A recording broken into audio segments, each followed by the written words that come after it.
Like I said, my name's Zack Curry. I'm the lead pastor at Jesus Culture San Diego, and I just want to honor Banning, my friend, my boss. We talk about sowing a team of us to go into a new city, and like I said, the family of the Jesus Culture community is growing, and you guys are a part of this, and I'm excited. If you have your Bibles, open them to Revelations 3 and John 10. If you haven't been around recently or you're visiting, we've been going through a series this whole summer called the Summer of Discipleship. And how many of you have loved this? I know I have.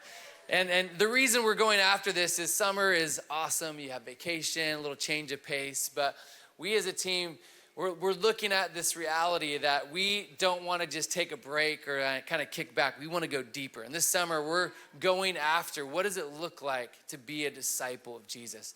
The word disciple not only means to follow, but it means to imitate the one that you're following. So over this whole summer, how many of you joined us in the mornings and the weekdays for the summer devos? We're doing that. Yeah, 3 of you. We'll pray for you, okay? I thought they were good. Personally, I'm loving it. But in case you didn't know, you can join us Monday through Friday. We're doing devotions every morning at 7 on Instagram. You can watch that. We're covering a variety of topics and areas where we want to imitate, follow, and become like the one that we're following as a disciple. And so today we're going to talk about honor, but before we do that, I want to set this up and look at 2 verses. The first is Revelations 3:19. It says this, "Those who I love, I rebuke and discipline." This is Jesus speaking. So he says, "So be earnest and repent. Here I am. I stand at the door and knock. If anyone hears my voice and opens the door, I will come in and eat with that person and they with me. To the one who is victorious, I will give the right to sit with me on my throne, just as I was victorious and sat down with my Father on his throne. Whoever has ears to hear, let them hear what the Spirit says to the churches." We're going to come back to this, but we're going to go to John 10:10 as well, a very familiar verse. It says, "The thief comes only to steal and kill and destroy. I have come that they may have life and have it to the full."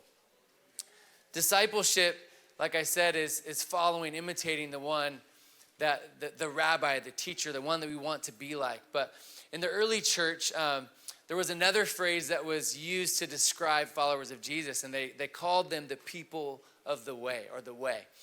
In addition to calling themselves disciples, many early Jewish Christians refer to themselves as part of the way, probably coming from Isaiah 40:30, "Prepare the way of the Lord." Other Jews also called them Nazarenes. And throughout the books of Acts, people who were followers of Jesus weren't called Christians, but they were called followers of the way, or people of the way.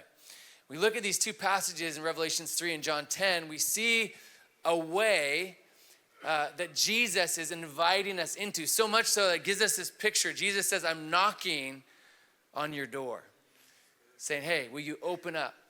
And he also highlights this way of his and the way that is the opposite of him. The way of Jesus comes and brings life. The way of the enemy comes to steal, kill, and destroy. Jesus is knocking on the door of your life, but the enemy is also knocking on the door of your life. And there's 2 types of doors, and there's 2 types of results. One of them is to steal, kill, and destroy, and another is life. And so today we're going to look at the door of honor. We're going to look at what it looks like as a disciple to follow the way of Jesus, which, as you're going to see, honor is absolutely a part of that. Now, does anyone here remember when you were younger as a kid, maybe it was winter or 135 degrees like it is here in Sacramento? I just missed some heat, so I came to hang out with you guys. But either way, whether it's really hot or cold and you're sitting inside in the living room with the family and someone opens the door and, your dad or your mom was like, "Shut the door, it's getting cold." You feel this draft of either cold or heat. Come on, anyone else here? Any parents here like having to monitor the door, like, "Shut the door"? Do you think money grows on trees? How am I going to pay for this AC bill, or heater or whatever? And I share this picture with you because Jesus talks about, "I'm coming to the door of your life," and he wants us to open the door of our life to his way. But there are other doors, as we're going to talk about, that are open that actually need to be shut. Because there are things that come in, like we want Jesus to come in, but unfortunately in our life, there are doors that are open and other things are coming in that aren't connected to the way of Jesus, the way of the kingdom. And so to live in that reality as a disciple, as a follower of Jesus, we need to shut some doors to open the right door. Are you with me on this? So we're going to look at this thing specifically in honor. And I believe that these doors that we have open in our lives, some lead to favor and freedom, and some lead to pain and problems. This door of honor is one that as we look at, if we live and follow in the way of Jesus, there is a fruit and a byproduct that comes that we all want. But if we don't, we may end up or experience things that we don't want. Every day we open doors in our life and our relationships. Honor leads the way to healing, wholeness, and a life lived following the way of Jesus. But the opposite, dishonor or the trap of offense, is a tactic or trap the enemy uses to get us stuck in a place of brokenness, bitterness, pain, and opposite of what Jesus modeled for us. So when we talk about honor, like who doesn't want to be honored? You know, it's like, stop it some more, you know. I'll take a standing ovation. You can recognize me for my awesomeness. Like something like honor is not something that we would resist. We actually desire it. We seek it. We're not mad about it when it happens.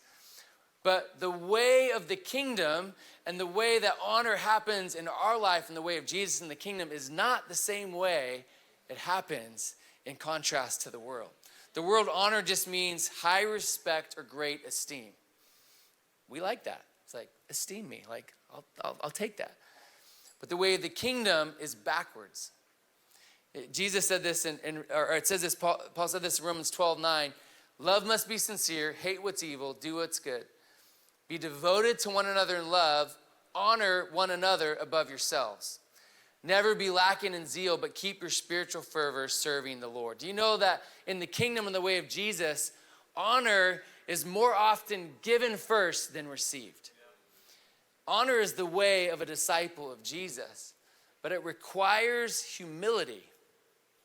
It requires doing things differently than the world and shutting doors in our life that are not connected to honor. It requires humility. There's a story that Jesus said, it was a parable in Luke 14:7. Jesus is speaking, and he said this when he noticed the guests picked places of honor at the table. He told them this parable. When someone invites you to a wedding feast, don't take the place of honor, for a person more distinguished than you may have been invited. If so, the host who invited both of you will come and say to you, give this person your seat. Then humiliated, you will have to take the least important place. The reason this is countercultural, the way of Jesus is different, is because in the world and in culture and society, we talk about honor, we're trying to get it. We're not often trying to give it. And Jesus flips it. He flips the table and says, hey, you know, if you want to be first, you need to be last. You know, we talked about earlier this summer, if you want to be great, you must become a servant. If you want to receive honor, you actually first have to humble yourself and honor others. It's the opposite of our culture, and it's the opposite of our society. You know, to walk in honor, it requires humility. Proverbs 15:33 says, wisdom instruction is to fear the Lord, and humility comes before honor. Proverbs 18:12 says, before a downfall, a heart is haughty, but humility comes before honor. Humility is a prerequisite to honor. That's pretty backwards though, right? From how we look at even honor in our society and culture. I remember a story in my own life when I think I was about 6th grade. Just a little bit about me, I'm really competitive. So when I was a young kid, you know, most parents, you know, you're trying to build confidence in your kids, and, you know, if you're playing a board game, your parents let you win. You know, you're playing a sport, and like, you know, we do this, we want them to feel good, like, good job, buddy. You know, like, we're doing everything we can to make them win. For me, my mom had to do the opposite. I was so competitive that if I lost at anything, I would fall apart and it wasn't pretty. So my mom's like, this is not okay. So she made it her mission to win at anything we play. And then in the midst of me having to deal with loss, she would walk me through that. There was a moment, I think in 6th grade, I was playing Little League baseball, and, you know, I'm competitive, and the coach, I was up to bat, I was getting ready to hit. The coach kind of gave the signal, you know, like you do in baseball, to bunt. And I didn't listen. I decided to swing away. I had a great hit. I hit a double. It was feeling good about myself, rounded the corner, came in, scored a run. And when I got there, my coach just lit into me, like just went off. Like, no, I'm in 6th grade. And he kind of crossed the line. Like I was wrong, I'll own that, but he just kind of let me have it. And in that moment, I actually quit the team. Like, cause it was, I'm gonna let you in on my my failing so you guys know. So I actually quit the team and walked out right there. And my dad came back around and was like, son, sit down. I'm like, oh, great, here we go. And he made me go back to that coach, humble myself, apologize, and finish that season out.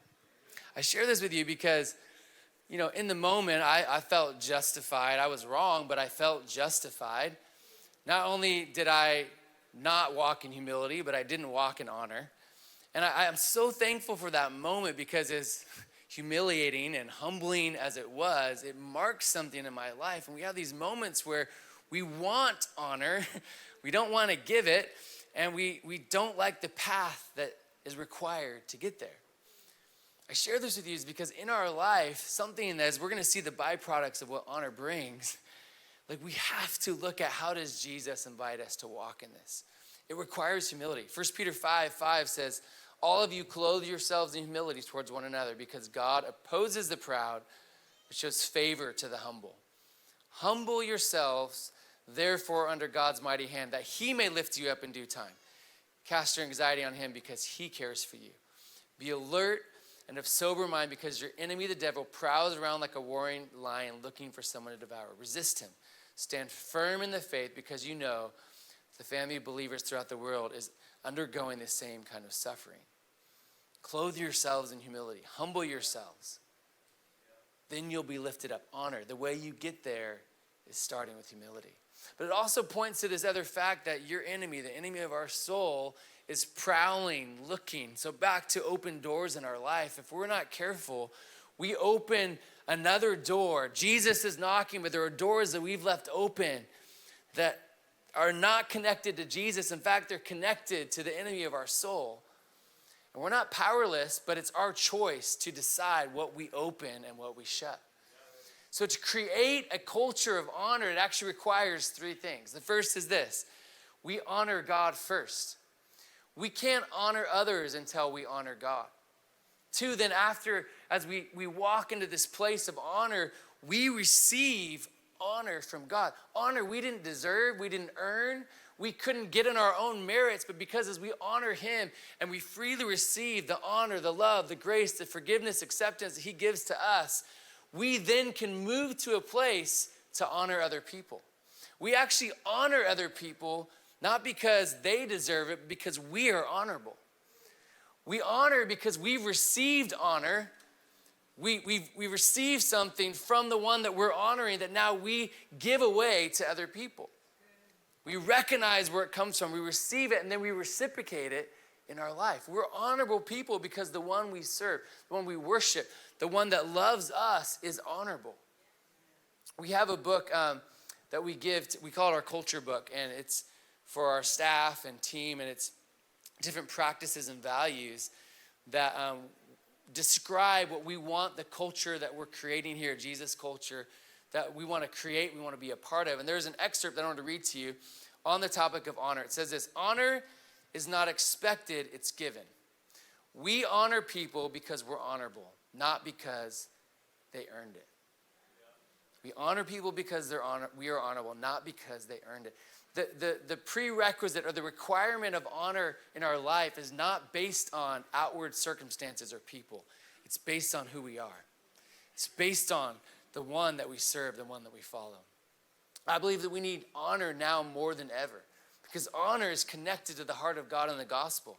It's connected to the prophetic. It actually calls us to see people the way that God sees them. It reminds us of who we are, and it allows us to call people to who they are. We see in culture today that honor, or actually dishonor, is actually celebrated more than honor. You just look around and we actually look at like, wow, we have TV shows about roasting people and, go on social media and the percentage of conversations are not honor, but dishonor. We actually celebrate it like, ooh, that was a good one. Like, nice jab. Like, that was a great cut, We're not celebrating like, oh, that was so beautiful and how you honored that person. And yet this is the way that Jesus calls us to live. It's countercultural. It's a different way, but it's the way of a disciple. It comes, actually, to walk in honor requires you and me to come in an opposite spirit of what we encounter every day. Back to my own life, I remember when I was in high school, I had learned a little bit, met Jesus, and was trying to follow in his way. And I remember we had a group of students that were just going after God on our high school campus, and it was beautiful. People were getting saved and healed, and it's actually part of what connected me to meeting Banning years down the road. And I was in high school, but there were some teachers who didn't like what we were doing. They were anti-Jesus, anti-God, and we're on the campus growing. This cool movement was happening, and in classes and things, they were just like singling us out. And that's dishonoring, doesn't feel good. No one likes that. And I was so convicted. I'm going to read some verses to you. But what we did instead was we just started honoring them. We had our group of students was called the Jesus Club, and we met. It was like a student-led movement. It's super cool. But we just made up awards and gave it to teachers. We're like, you are now the teacher of the month. And so we had high school students using their own money. We would buy extravagant gift bags and find out what these teachers like. And then we would take all of the students from our club, the Jesus Club, that they did not like. And I remember this one science teacher, she did not like us. And she was coming at us. So we brought the whole club, came into our classroom and said, you've been nominated as the Jesus Culture, not Jesus Culture, Jesus Club, leading to Jesus Culture, as Teacher of the Month. And so we gave her this basket, and they're like, what? What are you doing? She knew and we knew, but we came in on it, right? I remember this one time I was in English class, and I'm sharing this because I learned the power of honor at a young age. I remember this one teacher, another English teacher, didn't like me. And I didn't really like her, to be honest. And as we're going to talk about this, honor does not require good feelings or whatever. Honor is not actually a feeling, it's a choice, much like forgiveness. But I remember this one time, this teacher did not like me, and so I just wrote her a note, and it took faith. It took I had to choose to do this. I wrote her a note, and I forget her first name, but I was like, hey, thank you for teaching. I was fine. Honor looks at things differently. Thank you for your sacrifice. Thank you for how you pour into us. And I just started thanking her. Literally the next day, she's like, Zach, can you come up? I'm like, uh-oh, here we go. And she looks at me, tears in her eyes, and says, I just want to thank you. I've been teaching for, 20 plus years. I've never had a student thank me. I'm like, dang. How easy is that though, right?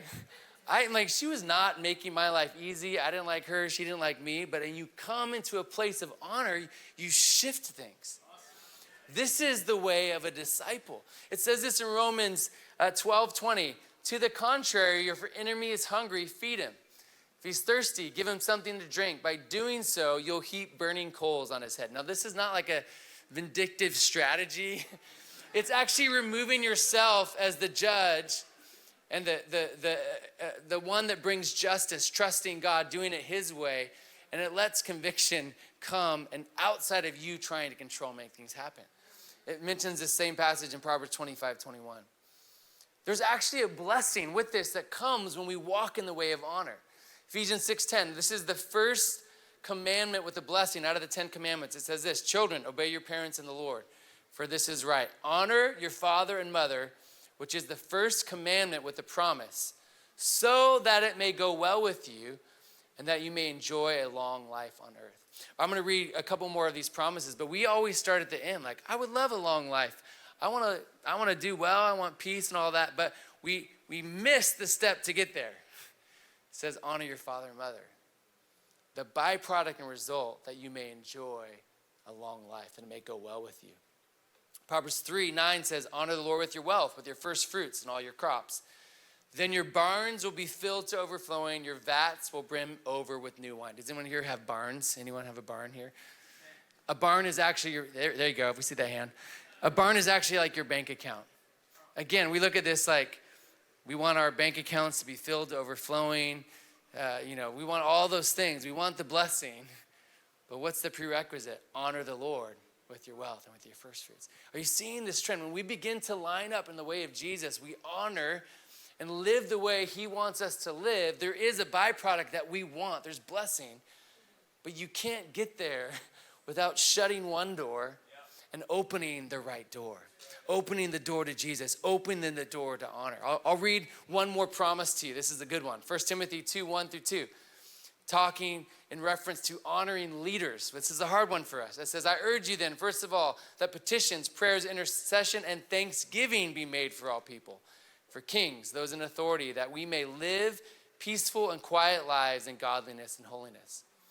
Everyone wants peaceful, quiet lives, but the way you get there, it says thanksgiving, prayers, petition for leaders, not just the ones you like, not just the boss you like, the political leader you like. It says for all leaders.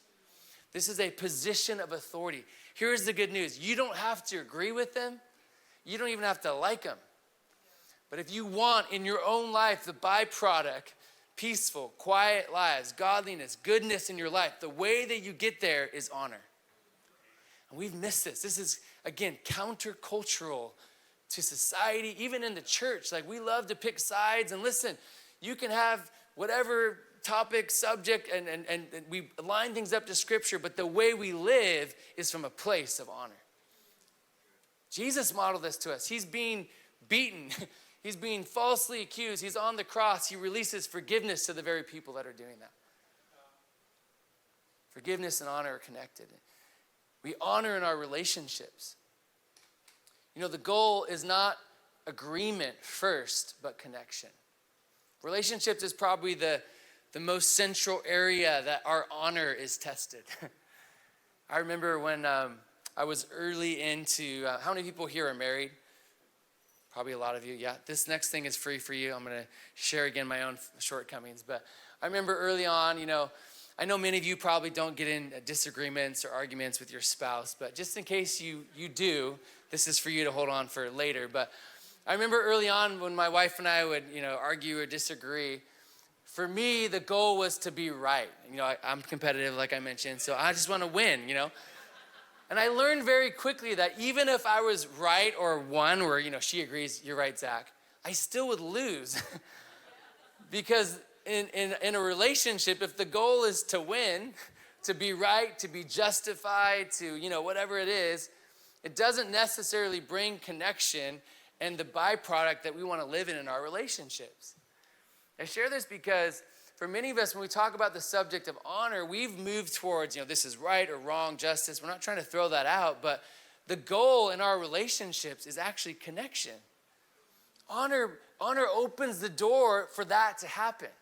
The opposite of that, you know, the things that we do encounter to honor actually don't produce what we want in our relationships. Honor is not void of conflict. Love and honor say hard things.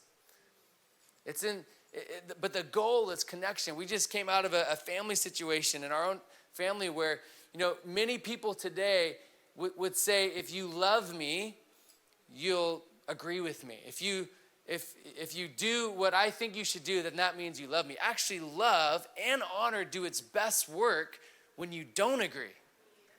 It's not made for just like everyone that likes you and thinks like you. Love and honor actually are required and do the work that they're supposed to do in conflict, in disagreement, in tension, in areas where things are not going well in our relationships.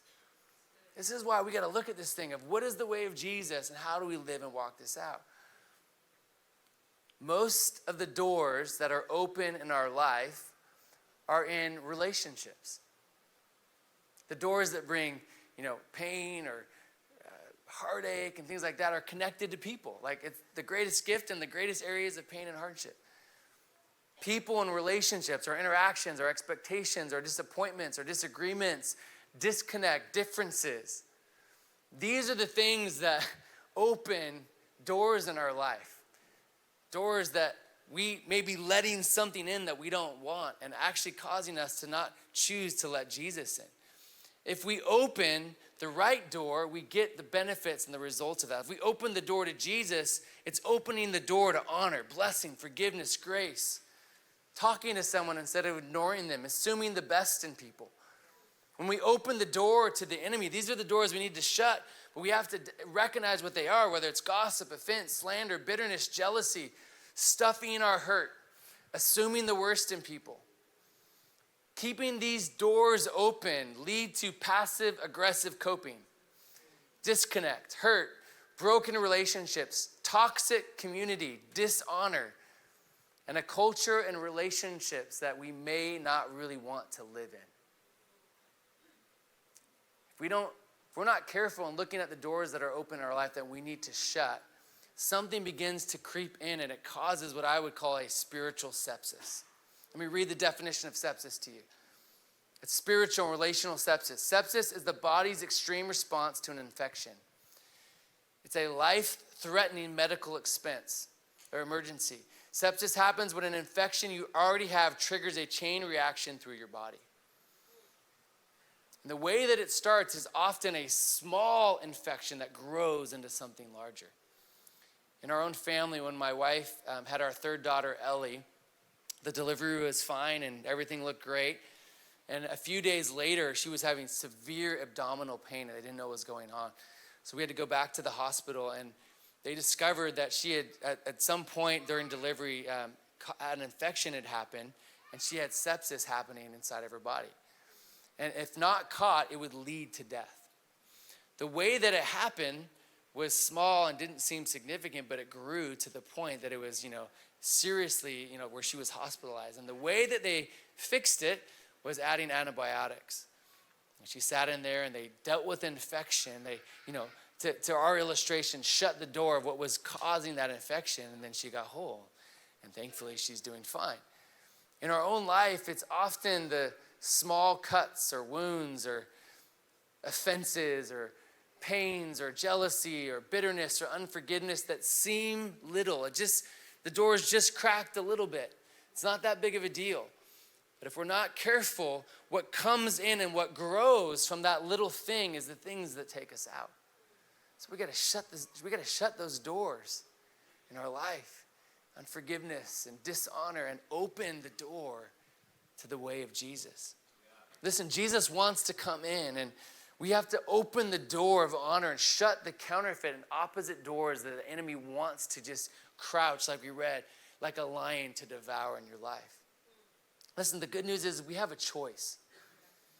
Honor, like blessing and forgiveness, is not a feeling, it's a choice. Deuteronomy 30:15 says, "See, I set before you today life and prosperity, death and destruction. I command you today to love the Lord your God, walk in obedience to him, and keep his commands, decrees, and laws, and then you will live and increase. And the Lord your God will bless you in the land you're entering to possess." We honor, we bless, we forgive each other because we need the same honor, blessing, and forgiveness. This is why we do this. We don't dismiss, we don't ignore hurt, but we are not led by our emotions.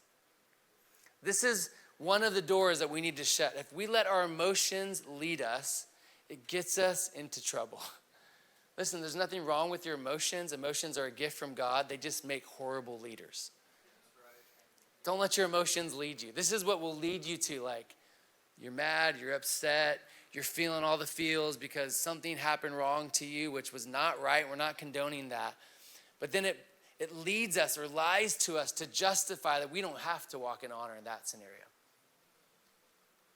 It's because our emotions are leading us. Chris Valentin said this: "If a person lied to me as much as my feelings do, I would never trust them." This is where, if we want to talk about honor, a disciple is honorable. We live in the way of honor, the way of Jesus. We cannot let our emotions lead us. Keep your emotions. Don't stuff them. Don't ignore them. Just don't let them lead you. Follow the way of Jesus. Dishonor, slander, offense, bitterness, unforgiveness. It actually affects you more than the person that offended you. But it starts with that open door, with that offense. There's a quote, I don't know who said this, but they said, "Dishonor, unforgiveness, bitterness, resentment," someone once said, "is like drinking poison and hoping that it will kill someone else." This is what we do. We're like, it's okay. We'll just crack that door open a little bit. They were a real jerk. They deserve it, And then what happens is we move away from honor and we start camping out over here, and we actually think we're going to punish them by dishonoring them, by withholding our forgiveness, by talking about them, by doing all these things that are the opposite of the way of Jesus. We think like, yeah, I'm going to get them good. But you know what happens? We suffer. Dishonor actually affects you more than the people that you're trying to punish. Again, we're not condoning. Let me just say what it is and what it isn't. Honor doesn't mean you're condoning a wrong someone did to you. It doesn't mean you have to be best friends with them. It doesn't mean that you don't have boundaries. It just means you're removing yourself from the judge and the juror and putting yourself in the place to determine who deserves honor or not. Because if we're honest, we all don't deserve it. Honor is connected to forgiveness. You know, do you think Jesus felt like honoring Pilate? He honored religious leaders and governmental leaders of the day, and they were wrong. They were unjust. They were wrongfully accusing him, and yet he still walked in the place of honor. So much so that as he's hanging on the cross, Luke 23:34, Jesus says, Father, forgive them. They don't know what they're doing. This is as they're dividing his clothes and casting lots. What honor means is this. You're extending the same honor, blessing, and forgiveness you need. You're surrendering your ability to control, and you're trusting God. That you're moving into a place of being victorious instead of a victim. So what we're going to do as we close, I want to invite the worship team to come up. But we need to shut the door in our life of these things that are the opposite of honor. At the same time, come to this place as Jesus is knocking and saying, hey, will you let me in? He doesn't want to just come into your heart so that you get saved and don't go to hell. He's saying, I want to come into every area of your life.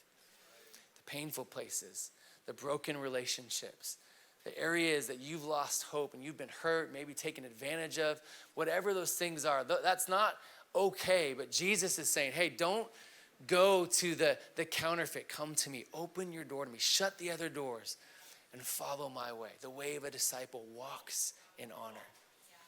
We get the choice to choose to be honorable, to choose to be unoffended, to believe the best in people, to let go of hurt and bring it to God, have healthy boundaries, to seek to understand, fight for connection, pray for those who hurt you. Trust your heart, your destiny, your dreams to God, not solely on people. You know, the model that we have that Jesus gave us in Matthew 5 is if we're coming, offering our gift at the altar, remember that your brother or sister has something against you, leave your gift there in front of the altar, go and be reconciled to them. Then come and offer your gift to the Lord. I want you guys to stand with me as we close. Listen, I don't have to be prophetic to know that this is a real reality in many of our lives. I just was walking through this choice yesterday.